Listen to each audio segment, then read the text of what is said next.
প্রধানমন্ত্রী বললেন ফোন করে করে প্রার্থীদের ৩,০০০ কোটি টাকা ইডি উদ্ধার করেছে, ভাবছি দিয়ে দেবো। প্রথম কথা, কেন দেননি? আপনারা সরকারে ছিলেন, আপনাদের হাতে আইন, কেন দেননি? দ্বিতীয়ত, যেটা তারপর দেখা গেল যে বাংলায় যেমন এই কথাটা বলছেন, তিনি তো তামিলনাড়ুতেও একই কথা বলছেন, তিনি তো আর একটা রাজ্যে গিয়েও সেই একই কথা বলছেন। অর্থাৎ এই ইডির ৩,০০০ কোটি টাকা ফেরতের ব্যাপারটা শুধু বাংলার নয়, তার মানে এটা সারা দেশের। তাহলে যদি ৩,০০০ কোটি টাকাকে দেশের জনসংখ্যা দিয়ে ভাগ করা যায়, তাহলে ২১ টাকা ৩০ পয়সায় গিয়ে দাঁড়াচ্ছে। তো আপনি তো এই ২১ টাকা ৩০ পয়সার গল্প দিচ্ছেন।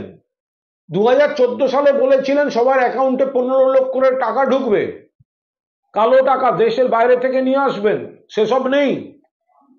এত মিথ্যা না করে বরং বাংলার যেটা হকের টাকা, বাংলা থেকে ট্যাক্স নিয়ে গেছেন ৪,৬৪,০০০ কোটি টাকা,